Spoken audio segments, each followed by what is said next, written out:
CPM-ന്റെ പത്തനംതിട്ട ജില്ലാ secretary Raju Abraham നേരത്തെ തന്നെ സ്ഥാനാർത്ഥികളെ പ്രഖ്യാപിക്കുക. ആറന്മുളയിൽ വീണ ജോർജ് വീണ്ടും മത്സരിക്കും. കോന്നിയിലേക്ക് പോയാൽ ജിനീഷ് വീണ്ടും മത്സരിക്കും. കാരണം രണ്ടും നേരത്തെ UDF-ന്റെ കയ്യിലിരുന്ന സീറ്റാണ്. ഇവർ വന്നതോടുകൂടിയാണ് LDF പിടിച്ചെടുത്തത്. ഇനി വി ശിവൻകുട്ടി വിദ്യാഭ്യാസ മന്ത്രിയാണ്, നേമത്ത് താൻ മത്സരിക്കാനില്ല എന്ന് പറയുന്നു.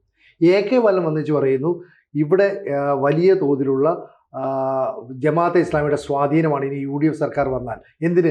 ആഭ്യന്തരമന്ത്രിയുടെ പദവി പോലും ജമാഅത്തെ ഇസ്ലാമിക്ക് കൊടുക്കേണ്ടി വരുമെന്ന് പറഞ്ഞു. കൂടാതെ മാറാടുകൾ ആവർത്തിക്കുമെന്ന് പറഞ്ഞു. ഇതൊക്കെ കാണുമ്പോൾ ഒരു അച്ചടക്കമുണ്ടായിരുന്ന കേഡർ പാർട്ടിയായിരുന്നു CPM എന്ന് പുതിയ തലമുറയ്ക്കോ പഴയ തലമുറയ്ക്കോ വിശ്വസിക്കാൻ കഴിയുമെന്ന കാര്യത്തിൽ സംശയമാണ്. ഇപ്പോൾ രാമേന്ദ്ര മാഷുണ്ട്, അതുപോലെ തന്നെ പിയേഴ്സൺ സാറുണ്ട്. എങ്ങനെ വിലയിരുത്താം ഇതിനെയൊക്കെ? അതായത് CPM-ൽ ഈ പാർട്ടി സെക്രട്ടറി എന്ന് പറഞ്ഞ സ്ഥാനം വളരെ പ്രധാനമാണ്. അത് ലോക കമ്മ്യൂണിസ്റ്റ് പാർട്ടികൾ എടുത്തു കഴിഞ്ഞാൽ തന്നെ ഇപ്പോൾ ബ്രിട്ടീഷ് കമ്മ്യൂണിസ്റ്റ് പാർട്ടിയുടെ ജനറൽ സെക്രട്ടറി, അമേരിക്കയിൽ വലിയ പാർട്ടി ഒന്നും ഉണ്ടായിരുന്നെങ്കിലും അവിടുത്തെ ജനറൽ സെക്രട്ടറി ബ്രോഡർ, മറ്റടുത്ത് ഹാരി പോളിറ്റ് എന്നൊക്കെ പറഞ്ഞ്, ഇപ്പോൾ റഷ്യയിലെ കമ്മ്യൂണിസ്റ്റ് പാർട്ടിയുടെ ജനറൽ സെക്രട്ടറി ഇന്നയാൾ എന്നൊക്കെ പറഞ്ഞു കഴിഞ്ഞാൽ വലിയ സ്ഥാനമായിട്ടാണ് വെച്ചിരുന്നത്. ആഗോള കമ്മ്യൂണിസ്റ്റ് പ്രസ്ഥാനത്തിൻ്റെ തന്നെ വലിയ നേതാക്കൾ. ഇന്ത്യയിൽ തന്നെയാണെങ്കിൽ ഹർകിഷൻ സിംഗ്, സുർജിത്ത് വരെ ഒക്കെയുള്ള ജനറൽ സെക്രട്ടറിമാരാണ് കാര്യങ്ങളൊക്കെ പറയുക. ചർച്ച എന്ന് പറഞ്ഞാൽ ഉൾപാർട്ടി ജനാധിപത്യം എന്നാണ്. മുകളിൽ നിന്ന് കെട്ടിപ്പടുക്കുന്ന പാർട്ടി ഉൾപാർട്ടി ജനാധിപത്യം. മുകളിൽ നിന്ന് കെട്ടിപ്പടുക്കുന്നതെന്ന് പറഞ്ഞാൽ അതിൻ്റെ ഹൈറാർക്കിയൊക്കെ ഉണ്ട്. അതുകൊണ്ട് മുകളിലിരിക്കുന്ന പ്രമാണി പറയുന്നത് അനുസരിക്കുക എന്നുള്ളതാണ് അത്തരം. അതുകൊണ്ടാണ് ആ കമ്മ്യൂണിസ്റ്റ് പാർട്ടികളൊക്കെ ഏകാധിപത്യ പ്രവണതയിലേക്കൊക്കെ പോയത്. അതെന്തുമാകട്ടെ, ഇവിടെയും പാർട്ടി സെക്രട്ടറിയാണ് കാര്യങ്ങൾ പറയേണ്ടത്. പക്ഷെ പാർട്ടി സെക്രട്ടറിക്ക് പകരം ഇപ്പോൾ വാളെടുത്തവനൊക്കെ വെളിച്ചപ്പാട് എന്നുള്ള മട്ടിലാണ് പാർട്ടിയിൽ ഓരോരുത്തരും പറഞ്ഞുകൊണ്ടിരിക്കുന്നത്. അവർ തന്നെ അവരുടേതായ തീരുമാനങ്ങളൊക്കെ പ്രഖ്യാപിച്ചുകൊണ്ടിരിക്കുകയാണ് ഓരോ സ്ഥലത്ത്. പിണറായി വിജയൻ നയിക്കും, ഇതാണ് ഞങ്ങളുടെ തീരുമാനം എന്നാണ് AK ബാലൻ പറയുന്നത്. അത് കേട്ടപ്പോഴേ എനിക്കിത് എന്താ ഇങ്ങനെ, ഞങ്ങൾ തീരുമാനിക്കുന്നത് ഇങ്ങനെയാണെന്ന്. ഞങ്ങൾ തീരുമാനിച്ചത് അങ്ങനെയാണെങ്കിൽ അത് MP ഗോവിന്ദനാണല്ലോ പറയേണ്ടത്. ഇത് വന്നത് എങ്ങനെയാണെന്ന് വെച്ച് കഴിഞ്ഞാൽ, പാർട്ടി സെക്രട്ടറിക്ക് പിണറായി വിജയൻ സെക്രട്ടറി ആയിരുന്നത് വരെ പാർട്ടി സെക്രട്ടറിയാണ് കാര്യങ്ങളൊക്കെ പറഞ്ഞിരുന്നത്. പാർട്ടി സെക്രട്ടറിക്ക് വിലയുണ്ടായിരുന്നു. അദ്ദേഹം പാർലമെന്ററി രംഗത്ത് പോയി അദ്ദേഹം മുഖ്യമന്ത്രി ആയതിൽ പിന്നെ മറ്റേ എന്ത് സംഭവിച്ചു എന്ന് വെച്ച് കഴിഞ്ഞാൽ സെക്രട്ടറിക്ക് വിലയില്ലാതായി. പിന്നെ പിണറായി വിജയനായി സെക്രട്ടറിയും പിണറായി വിജയനായി പാർട്ടി എന്നുള്ള അവസ്ഥയിലെത്തി. ഇപ്പോൾ പിണറായി വിജയന് കുറച്ച് അനാരോഗ്യമൊക്കെ ഉണ്ട്, ആരുമില്ല എന്ന് ഈ സഖാക്കൾക്ക് തോന്നിയിട്ടാണോ എന്തോ ഇവർ ഈ പ്രഖ്യാപനങ്ങൾ നടത്തുന്നത്. അപ്പോൾ രാജു അബ്രഹാമിനോട് സംസ്ഥാന സെക്രട്ടേറിയറ്റ് വിശദീകരണം ചോദിച്ചു. ഇത് ഏത് ഘടകത്തിൽ ചർച്ച ചെയ്തിട്ടാ ഈ വർത്തമാനം പറയുന്നത് എന്ന് ചോദിച്ചു. ഇതെന്താ പ്രശ്നം എന്ന് വെച്ചാൽ, ജില്ലാ കമ്മിറ്റികൾ അവരുടെ കീഴിലുള്ള മണ്ഡലങ്ങളിലെ സ്ഥാനാർത്ഥികളെയൊക്കെ ചർച്ച ചെയ്തിട്ട് ഒരു ശുപാർശ സംസ്ഥാന സെക്രട്ടേറിയറ്റിന് കൊടുക്കും. സംസ്ഥാന സെക്രട്ടേറിയറ്റ് ഇത് എപ്പോഴും അംഗീകരിക്കണം എന്നൊന്നുമില്ല. കാരണം മുമ്പ് എനിക്ക് നല്ല ഓർമ്മയുള്ളൊരു കാലത്ത് അവിടെ നിന്ന് ആറന്മുളയിലേക്ക് നിർദ്ദേശിച്ചിരുന്നത് VS ചന്ദ്രശേഖരപിള്ളയാണ്. ജില്ലാ സെക്രട്ടറി ആയിരുന്നു അദ്ദേഹം. എനിക്ക് നല്ല പരിചയമുള്ള ഒരാൾ. അത് കഴിഞ്ഞിട്ട് ആറന്മുളയിൽ കടമനിട്ട രാമകൃഷ്ണൻ വന്നില്ലേ. അപ്പോൾ ഓരോ സ്ഥലത്തും ഇത് പിന്നീട് സംസ്ഥാനം മാറ്റിയെന്ന് വരും. അതുകൊണ്ട് നേരത്തെ ജില്ലാ സെക്രട്ടറി പ്രഖ്യാപിക്കുന്നത് അസംബന്ധമാണ്. അത് മാറാം. ഇത് മാറിക്കഴിഞ്ഞ് കഴിഞ്ഞാൽ പിന്നെ എങ്ങനെ മാറി എന്നുള്ളതിനും അയാൾ ഉത്തരം പറയണ്ടേ. മൊത്തത്തിൽ തന്നെ മാറാം ഇവർ നിർദ്ദേശിക്കുന്നത്. ഇനി അവർ മത്സരിക്കണ്ട എന്നവർക്ക് തോന്നിയ വേറൊരു സ്ഥാനാർത്ഥി അവിടെ വെച്ചുകൂടെ? ആറന്മുളയിലും കോന്നിയിലും ഒക്കെ പുതിയ സ്ഥാനാർത്ഥികളെ. സംസ്ഥാനത്ത് ഇനി ഒരു മന്ത്രിസഭയിൽ ഇന്ന ആളുകളാണ് വേണ്ടത് എങ്കിൽ അവിടെ നിന്ന് ഇന്നയാൾ വേണം എന്ന് പാർട്ടിക്ക് തീരുമാനിച്ചുകൂടെ? അങ്ങനെ തീരുമാനിക്കാം. അതുപോലെ തന്നെ ഈ ശിവൻകുട്ടി അന്ന് ചർച്ച ചെയ്യുമ്പോൾ തന്നെ ഞാൻ ചോദിച്ചത്, ഇത് ശിവൻകുട്ടി ആരോട് ചോദിച്ചിട്ടായി പറയുന്ന നേമത്ത്? അയാൾ അങ്ങനെ പറഞ്ഞതുകൊണ്ട് തന്നെ അയാൾ ഇനി നേമത്ത് സ്ഥാനാർത്ഥിയാകാനുള്ള സാധ്യത കൂടുതലാണ്. അങ്ങനെയാ പാർട്ടി പറഞ്ഞതാണല്ലോ. പണ്ട് K ദാമോദരൻ്റെ കഥ അറിയില്ലേ? പാർട്ടിയിൽ K ദാമോദരൻ മറ്റേ ആശ്രാമത്ത് നടന്ന മറ്റേ ചന്ദനത്തോപ്പിലും ഒക്കെ നടന്ന വെടിവെപ്പിനെതിരെ പാർട്ടി കമ്മിറ്റിയിൽ സംസാരിച്ചപ്പോൾ എന്നാൽ താൻ പോയി ന്യായീകരിക്കുന്നു പറഞ്ഞിട്ട് അയാളെയാണ് വെടിവെപ്പ് ന്യായീകരിക്കാനായിട്ട് അയച്ചത്. ഇങ്ങനെയാണ് പാർട്ടി, അങ്ങനെയാണ്. അപ്പോൾ അതുകൊണ്ട് നേമത്ത് ശിവൻകുട്ടിയെ തന്നെ ഇട്ടു എന്ന് വരും. ബാലനല്ലെങ്കിൽ ബാലന്റെ ഭാര്യ ജമീലയ്ക്കെങ്കിലും സീറ്റ് വേണം എന്നുള്ള ആഗ്രഹം കൊണ്ടാണ് പിണറായി വിജയനെ സുഖിപ്പിക്കാനായിട്ട് പിണറായി വിജയൻ നയിക്കും എന്നൊക്കെ പറഞ്ഞത്.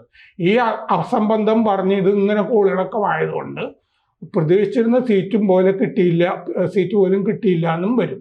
പക്ഷെ പ്രശ്നം എന്നാലും അവശേഷിക്കുന്നു.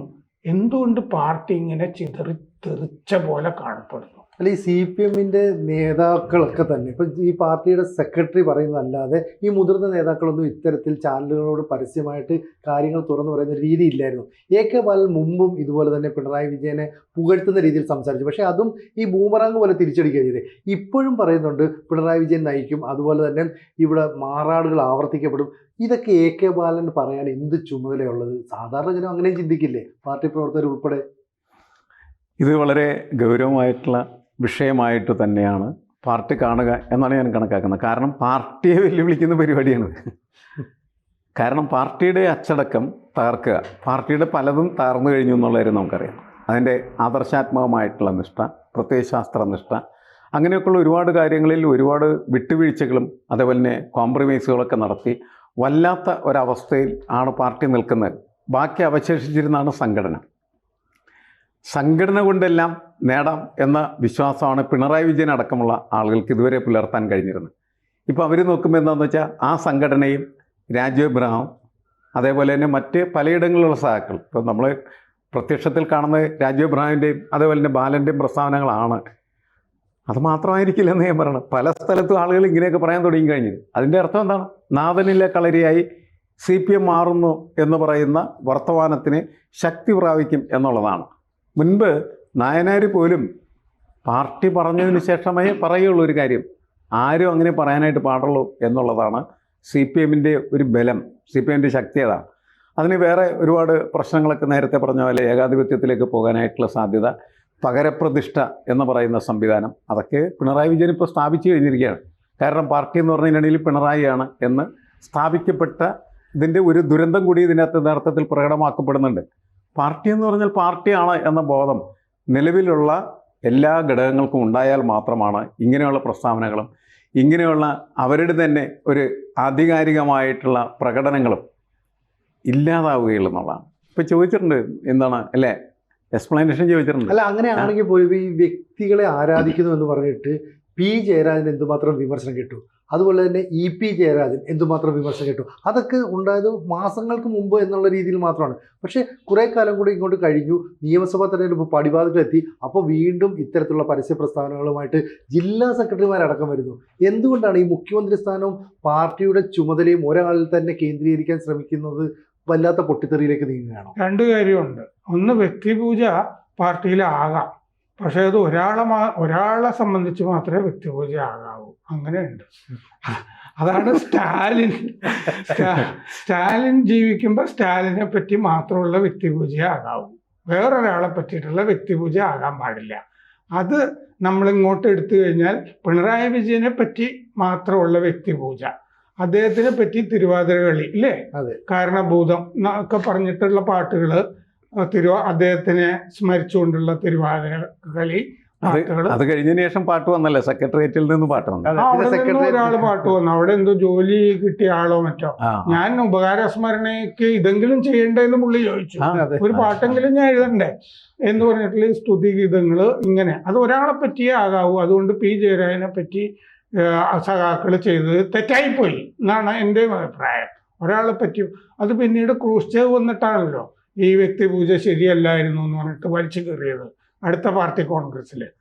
അപ്പോൾ ഇതിൻ്റെ അകത്ത് പിന്നെയുള്ള പ്രശ്നം എന്താണെന്ന് വെച്ച് കഴിഞ്ഞാൽ MP ഗോവിന്ദനെ സെക്രട്ടറി ആയിട്ട് സഖാക്കൾ അംഗീകരിക്കുന്നില്ല. അതാണ് പ്രശ്നം. അതിൻ്റെ പ്രധാനപ്പെട്ട കാരണം വെച്ചാൽ സെക്രട്ടറി ആയിരിക്കുന്ന ഒരാൾ സെക്രട്ടറി പെരുമാറേണ്ടത്. ഇത് കണ്ട അലവലാതി വർത്തമാനങ്ങളൊക്കെ പറഞ്ഞ് സഹാക്കൾക്ക് തന്നെ തോന്നും ഇതെന്ത് സെക്രട്ടറി. അങ്ങനെയാണ് മുമ്പരൊക്കെ മോളിക്കൊരു വർത്തമാനം പറയാൻ തുടങ്ങിയിരിക്കുന്നത്. ആദ്യം തിരുത്തേണ്ടത് സെക്രട്ടറി ആവുക.